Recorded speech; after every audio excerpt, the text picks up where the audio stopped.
Okay, so hello, welcome back. So in the previous video we were talking about the circuit, and we said that basically the way that we have built the circuit is using a single pole single throw switch, and there is an R1 over here and R2 over here. This R2 ties the base to the ground, this R1 ties the base to the positive rail, and we calculated basically a simple scenario over here, which is we have a 10-volt lamp over here, and we want to basically supply this lamp with 10 volts, 100 milliamp, and the beta of this transistor is 100, and we calculated basically the base current for this situation, and the base current has to be basically 1 milliamp. Right, you need 1 milliamp over here. The 1 milliamp is multiplied by 100, and then as a result you'll get 100 milliamp over here, and the 10 volt is already on the supply rail, and then your lamp gets the 10 volt 100 milliamp current that it needs. Right, now in order to basically to arrange for the base current, we said that basically the current that comes in here, it basically it comes in as I1, and then basically the current is essentially divided into two branches, I of 2 and I of B, and moreover basically the trouble with this, I mean the only important thing here is that your base essentially gets a current of basically 1 milliamp. That's the important thing here. So you have to basically choose the values of R1 and R2 in such a way that I1 and I2 are basically induced in such a way that basically a current of 1 milliamp is essentially given to the base of the transistor. And well, if you think about it, and I have talked about this in the previous video as well, if you think about it, there is an infinite number of ways to do this, meaning that you can choose I1 to be a certain amount of current, and I2 will be a certain amount of current. A certain amount of I1 is basically pulled to the ground using R2, meaning that I2 will be a certain portion of I1, and as a result the remaining part becomes I of B that goes through your transistor, and so on and so forth, and these two values basically could be anything. And as a result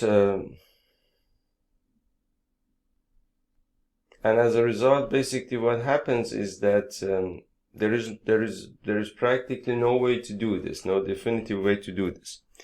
Now again, basically this is one of the tricks of the trade, and this is based on basically three practical things.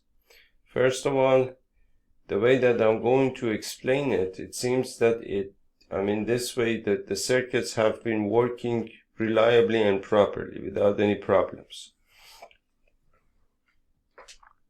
That's number one. Number two, the calculation becomes easy with this method. And number three, I don't remember what number 3 was. I read this in this text over here.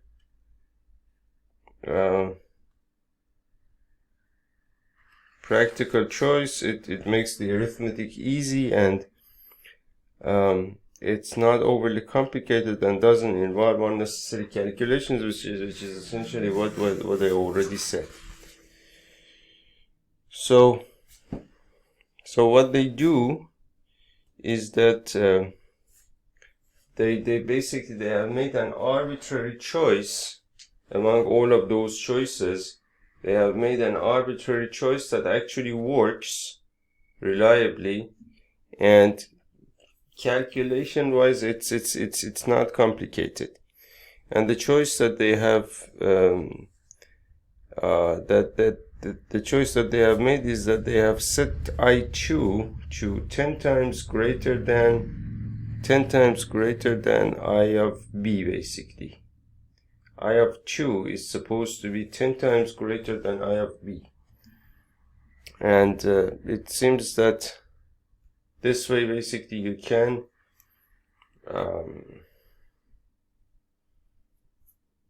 meaning that in order to calculate I of 1, you can calculate I of 1 as I of 2 plus I of B, right? Now the base current, you can calculate it using this method over here. We calculated I of B to be, for example, 1 milliamp in this case. But then I of 2, there is no way to calculate it, and so they have made I of 2 basically 10 times I of B, and that way basically now the problem is solved, right? So that means that now we can calculate basically the value of R2, and the voltage across R2 is the same as the voltage across the PN junction of this transistor, 0.7 volts, across the base emitter junction. And of course, assuming that we are using an NPN silicon transistor. So now in this circuit, if I want to calculate, basically I already know what I of B is, so that means that basically now I can calculate I of 2, right? So for example, I of 2 in this case would be 10 times I of B. Now 10 times I of B would be 10 times 1 milliamp, which is 10 milliamps. So as a result, basically you can say that I of 2 is equal to 10 milliamp, right? And as a result, I of 1 would be equal to I of 2 plus I of B, which is equal to 10 milliamp plus basically 1 milliamp, which is the same thing as 11 milliamp. And now we know all of these currents that we have over here. Now we can calculate R of 2 as well. We can apply the Ohm's law to R of 2, meaning that we can say that V is equal to IR for R of 2. And we know that the voltage across this resistor is 0.7 volts. And that's equal to I through R2, which is I of 2. And I of 2 is equal to 10 milliamp, 10 into 10 raised to the power negative 3 amp times R, which means that basically R of 2 is the same thing as, let's call this R of 2, is the same thing as 0.7 volts over 10 into 10 raised to the power negative 3 amp, which is the same thing as basically 0.7 into 10 raised to the, so this is 10 raised to the power negative 2, and goes to the numerator, comes 10 raised to the power 2 ohm, essentially, and that's the same thing as 70 ohm. That means that R of 2 is equal to 70 ohm. And therefore, so now we know basically what R of 2 is. We know what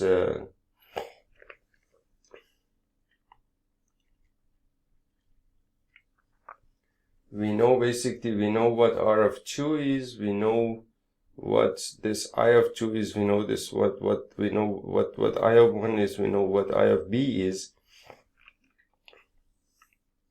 So the only thing that we need to calculate is R of 1.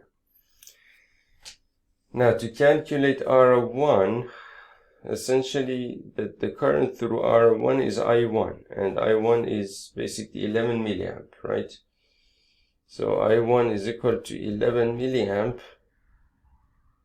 and basically the voltage across R of 1, you can take it as the supply voltage. You can see that basically R1 is in series with R2 and goes to ground.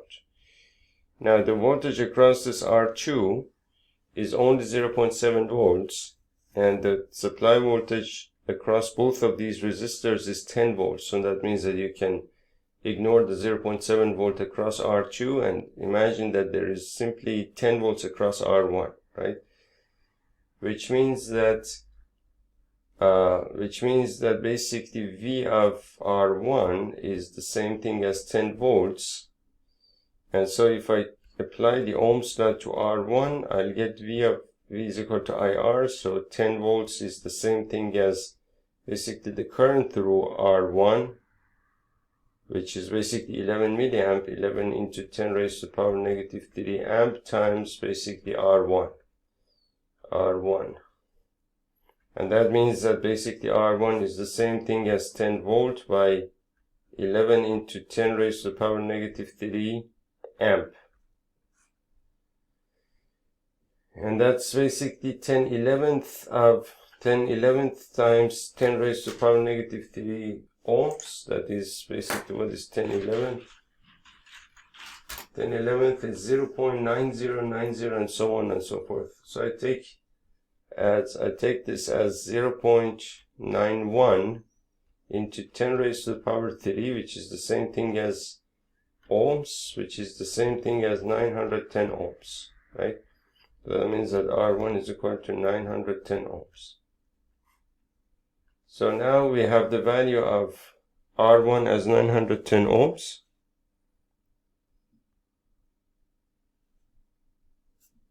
We have of course you can basically over here, what you could have done is that you could, the voltage across R1, now I took this as 10 volts for the sake of simplicity, and that doesn't really matter that much.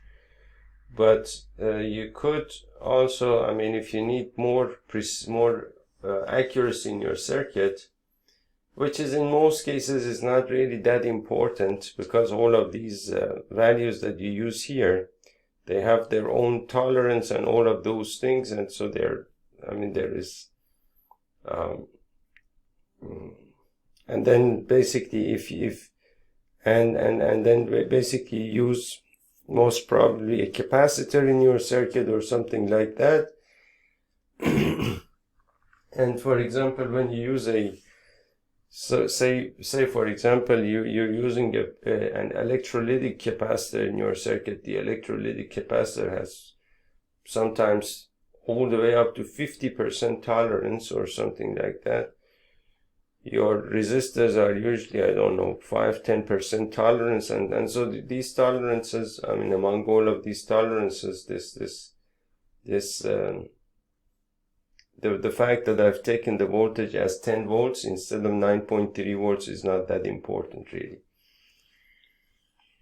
But of course, sometimes if it's important to get, for example, suppose that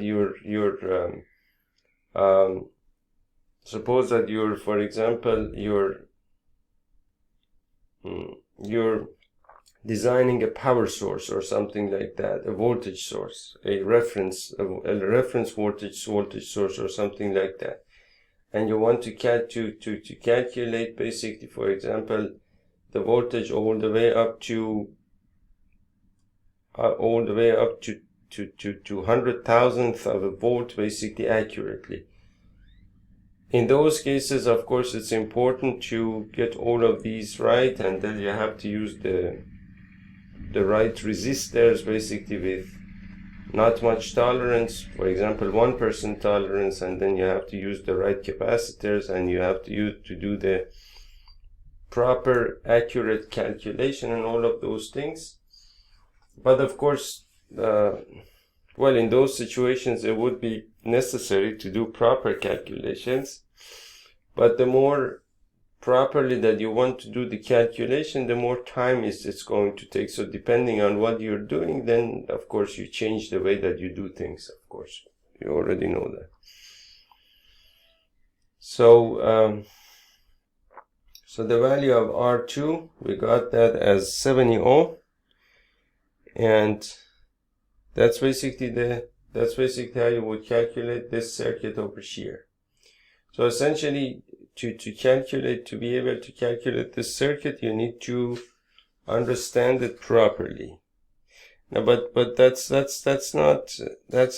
basically an important issue, meaning that we are going to do a couple more circuits of this type so that we understand it properly, and then after this we are going to get into I'm not going to talk about JFET transistors. I have never actually worked with them, so I don't know much about them. And I need to find the source in order to understand these JFETs myself. And then we will get to AC, which gets all the fun is actually always in AC. Anyway, now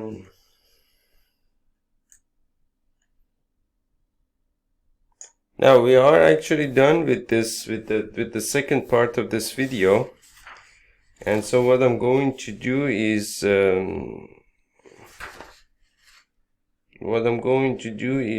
do two more examples here, and then after that we will get to a couple of examples at the end of this chapter as well. So I'll see you in the next video, and thank you.